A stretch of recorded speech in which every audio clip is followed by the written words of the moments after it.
that's all a crock of shit, right? That's complete bullshit because there is no such thing as learning styles. And the evidence from numerous studies over long periods of time shows that there is no such thing. You might have a learning preference. Yeah, that's not so bad. Do you know what I mean? But some ways of learning are more suitable for things than others. So if I wanted to do geography and I wanted to learn about a country, I might use a map. So I might use a visual learning style, right? Whereas a kinetic learning style, which involves movement, would mean I'd have to run around the country. That's not going to work, is it? So you see, some things fit better than others, but it turns out people do not have learning styles. You have some preferences, but not styles. And you might kind of go, Dermot, that don't make no sense to me. Well, I'll argue about it with you. But when your mentor says that, you can go, well, Dermot said there isn't. And then you can have a little argument. You can tell them to email me. It turns out there's millions and millions of these learning style models. If there was any validity in them, right, there'd be kind of one or two well-established models that people will go, well, it's probably something like that. The other thing is, where did they get the sample? Where did they develop this tool for learning styles? Middle-class, middle-aged American white managers. That's the sample that they're based on. Quite a few of them, right? Now, let me have a look. That representative view? No, I don't think so. So just because the sample works in one place, does that mean it's going to work somewhere else? Maybe, maybe not. There's no proof. You know, so Honey and Mumford is nonsense. And we've been using it in social work for years. But this kind of process, because that's where it comes from initially, it's kind of expansion, if you will, in Kolb. That seems to have some validity. Let's try out a version of this. So these are iris cards. I think, we'll just try to make that a little bit bigger. And you could tell me if this is a situation that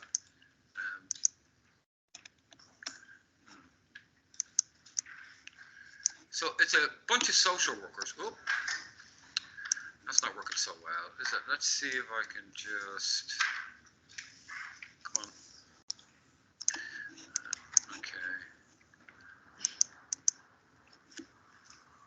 Okay, can you read it sufficiently, do you think? Actually, it would be slightly better even if I did that, I think, wouldn't it? Sorry. Get there.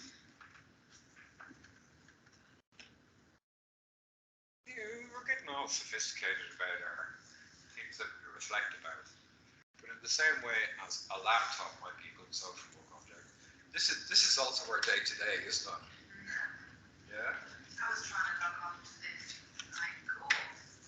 Oh, God. A photograph that was this big and that big with that much space and a PDF that was this small that was that, yeah. IT is supposed to save the world and sort out all of our problems. The amount of time I spent trying to kind of like get things to work.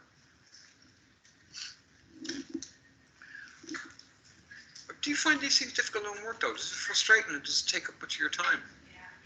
Really does, doesn't it? So, I mean, we were all kind of getting quite sophisticated, person-centered in our reflections and thinking about the impact on workers and the actual people we're working with. Well, we can't exactly divorce ourselves from our agency, can we? The way those things work. So when you're doing your reflections, maybe that might be worth kind of also considering. You know what I mean? There's a whole, sorry. I just want to show you another little window. So in the page, there's these reflection cards. They're called V from here. They're from Scotland. So I mix stuff from all over the place. I don't mind. But there's a whole series of reflections on different things. And they're intended to prompt, challenge, and create conversations. So again, just a thing that might be worth having a look at. I got photo cards and essays that I sometimes bring in. Stressful. Good day, somebody said thank you. Did you get thank yous? It was very kind of varied range of responses there. Are you allowed to take gifts? We already had that question, didn't we? Fill out a form. Do you fill out a form? That, you know, of course you'd be giving people things because they got you a packet of biscuits or something. Manager, not seeing the individual worth of my colleagues and myself. I feel that you must control every small detail. I want to work more on my own initiative. and not feel so pressurized, frustrated, and flat. I'm doom scrolling now. The aftermath. You know, after you make a difficult decision and you're kind of left with that and the consequences, how they've played out, a person may move from one place to the other. It may be the end of the service. You know, they have a phrase, parting of such sweet sorrow, directly from Shakespeare. That kind of funny feeling you're left with at the end of an intervention.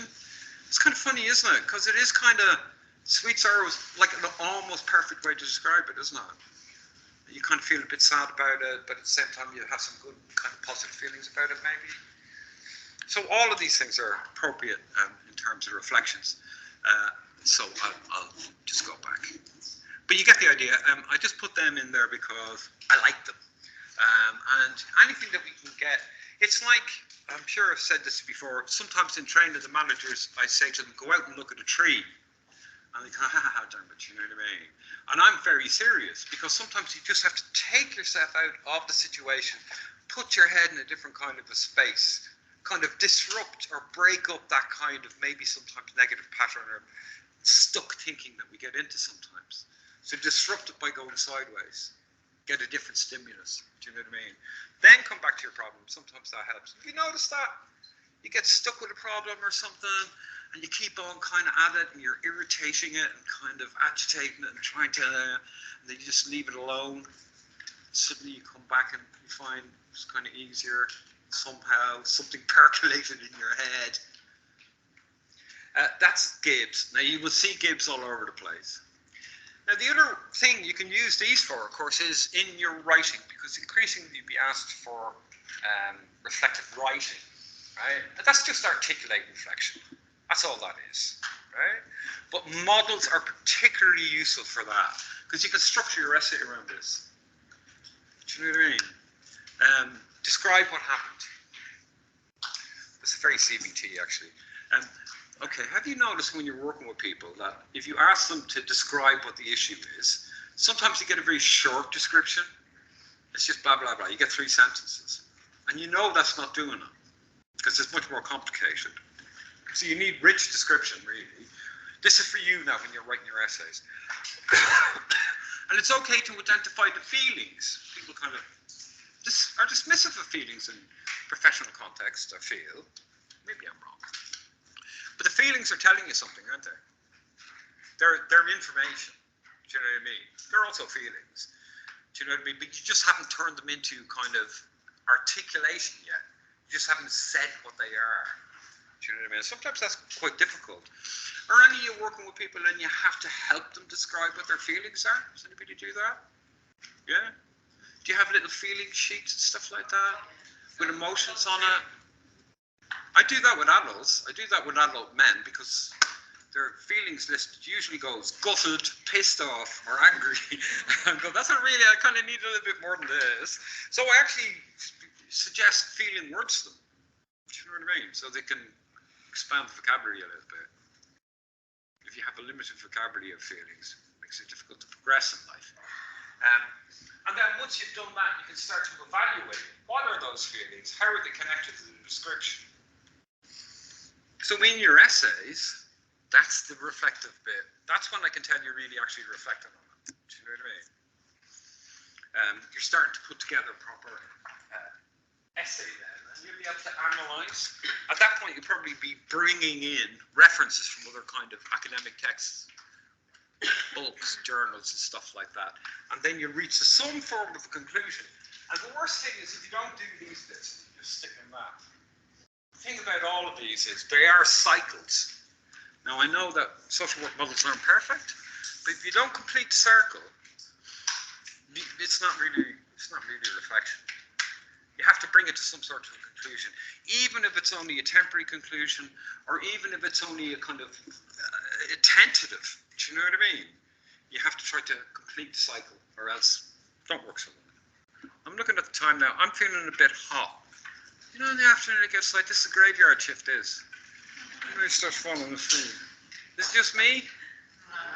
All right then. So I think we'll just stop at Gibbs, and let's take 15 minutes or so.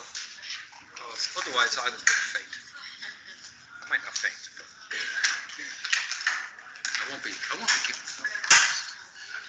Remember what the bloody hell I was supposed to do. Oh yeah.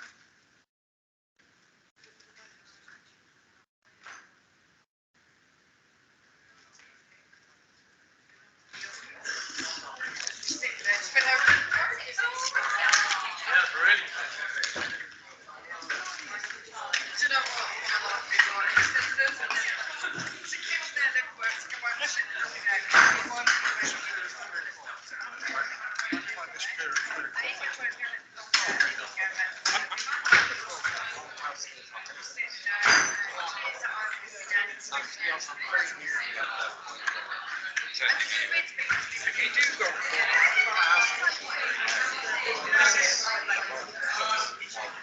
I'm going to ask them to do this.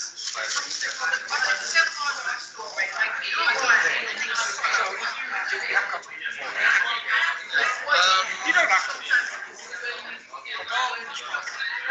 I don't understand that as wrong at all. Yeah, I think a lot of these things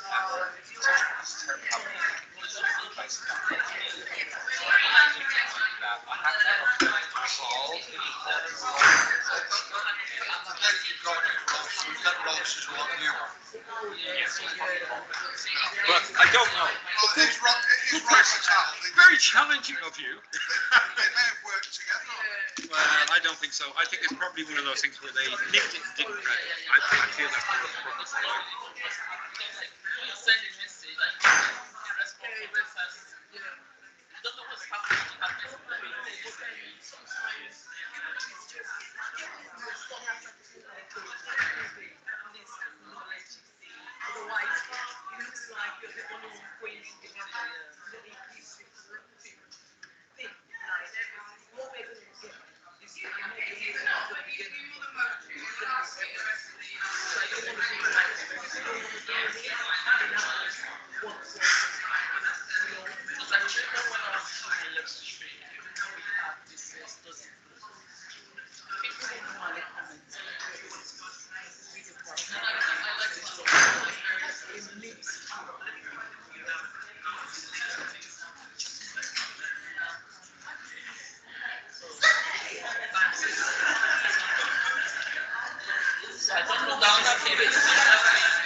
restrictive and tendency in the afternoon from 3rd o'clock and that come back, rest.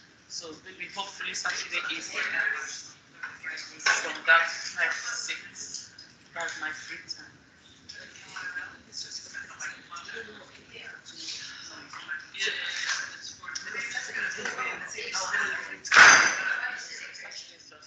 Saturday evening, because I try to avoid stress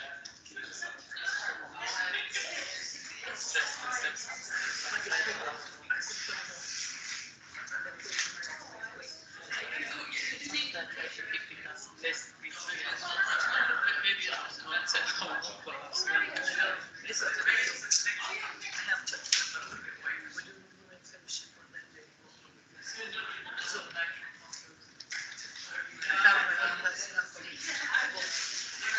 you know, like for instance, I was saying that this is going to be part of that, social life, even if it's just to recap about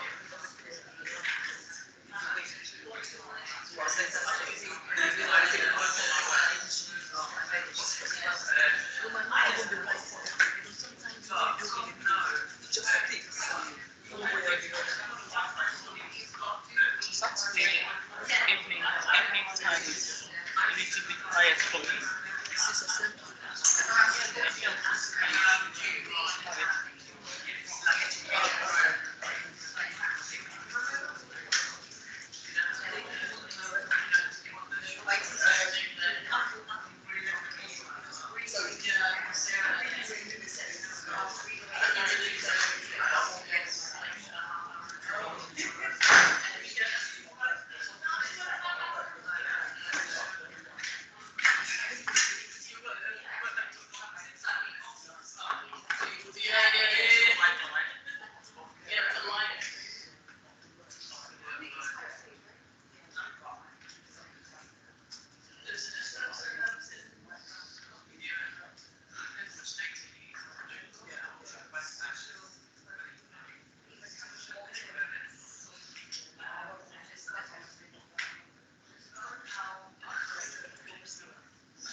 Yawning is contagious, we all know this, don't we? Okay, I'm not going to keep this too much longer. I'm definitely not going to go before.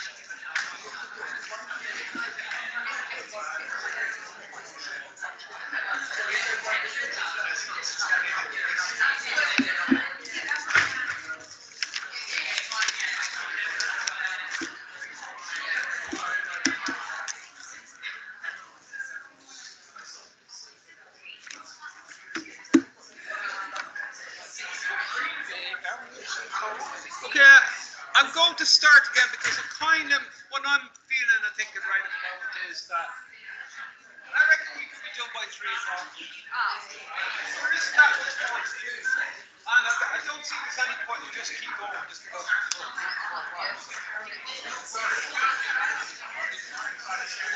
Cool. I've been pushing it though. Then I just busk it, you know. Okay. So in the interest of that, I'm going to crack on a little. Well, no, I'll wait 1 minute because I said 22, didn't I? Yes, please.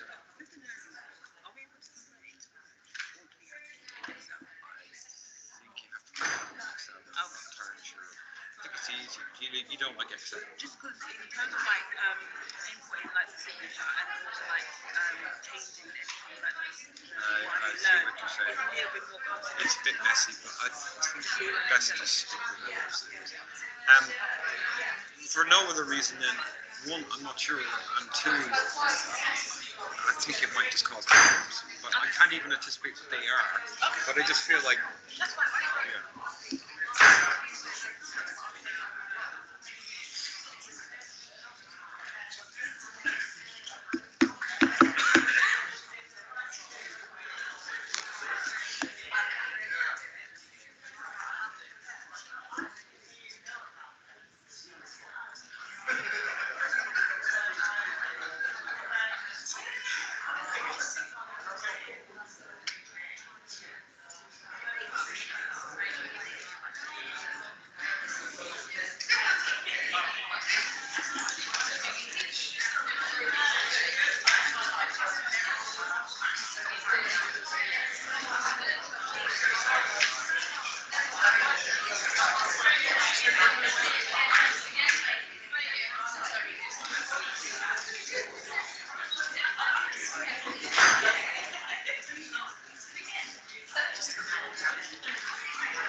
this is what's in my head.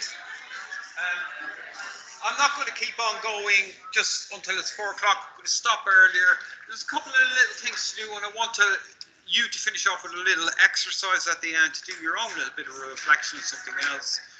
But there is a little bit about this that you might use different models at different times to understand things in a different way. If I had a little bit more time, I'd probably do what we would call a fat triangle, which is when you're sometimes, like with Jess, when you're trying to work out what's going on with Jess, sometimes a reflective model, like a cognitive behavioral therapy model, is quite helpful to kind of think about the person's feelings, thoughts, and actions. But you need time and you need to slow down to do that, so I might bring it into another session. But, you know, again, all of these tools, just absolutely ton of them. That's another one of those little Irish cards. Really, what we're looking for is to move from description to analysis. Right? Facts aren't doing it for us. Facts aren't enough. The facts don't get at meaning. Meaning is more than facts, isn't it? You know, meaning is socially created as much as anything else.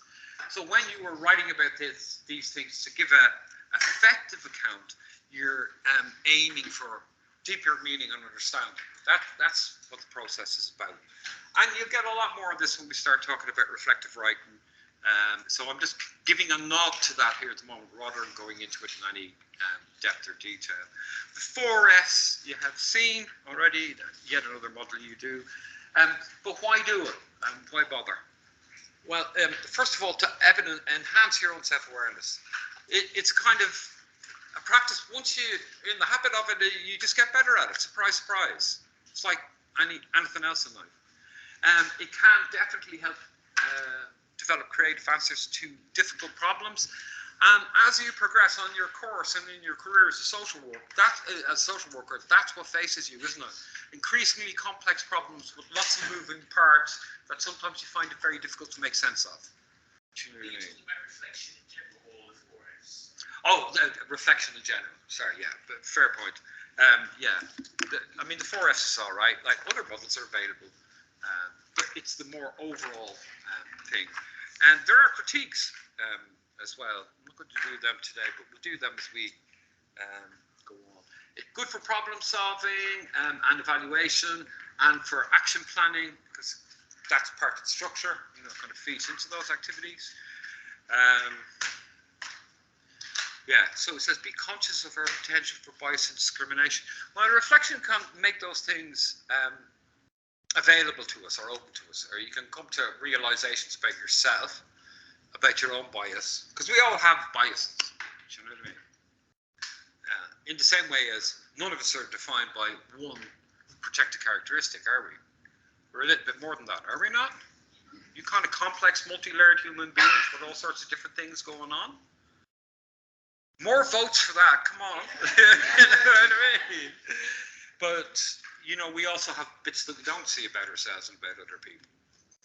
Do you know what I mean? And having a model helps us sometimes structure that kind of looking, searching, exploring, makes those things more visible. And you can see the rest you've read down to the bottom. Challenge and develop existing professional knowledge base, ongoing projects in social work. We're always learning new things, working out that some of the old things weren't as great as we thought, so on and so forth. You've read the slide now, I'm not going to go into it. So other just methods, I've kind of said these things, but repetition is okay. A narrative story of experience. This is how we explain each other to as people, how we introduce each other. We tell stories about ourselves, don't we? This is me, this is where I'm from, this is what I've been doing, this is what I did last week. All these various stories we have.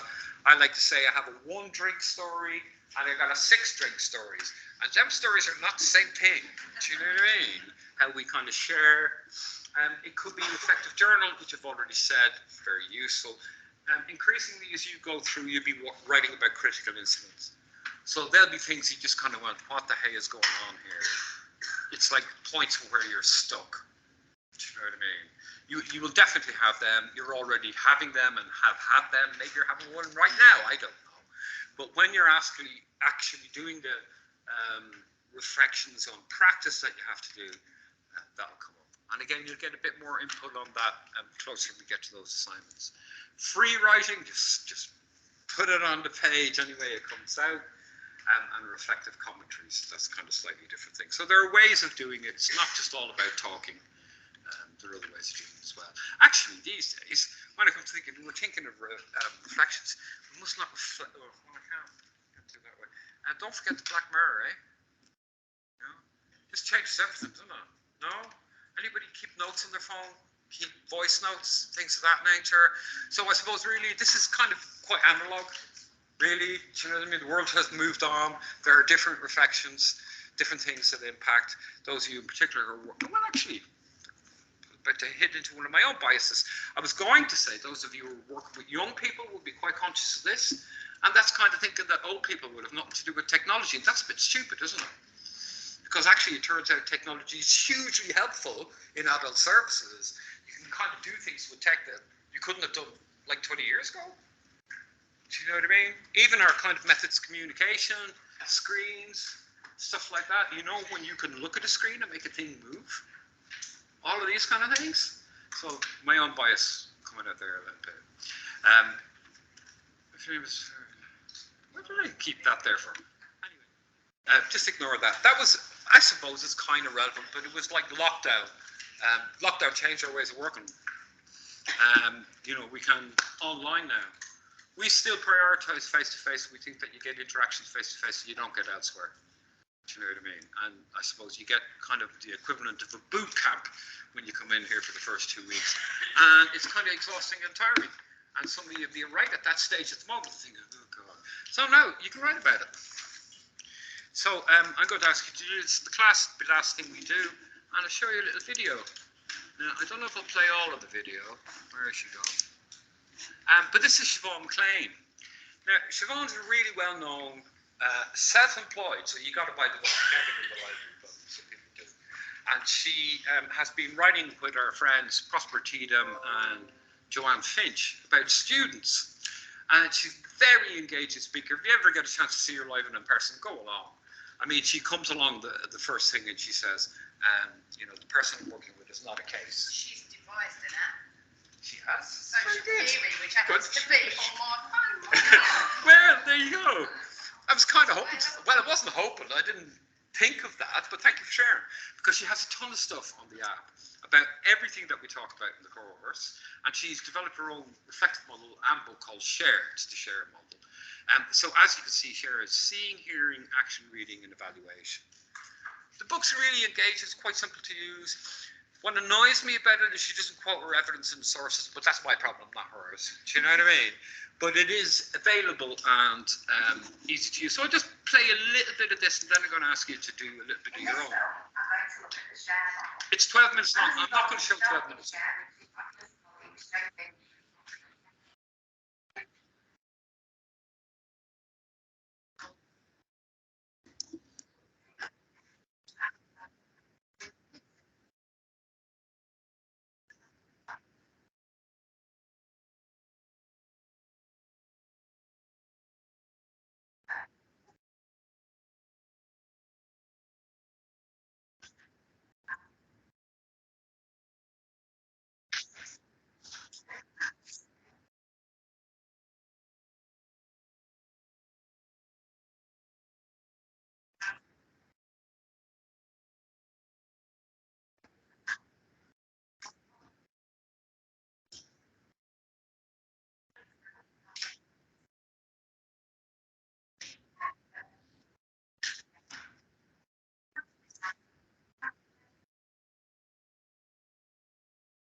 Okay, so you get the idea.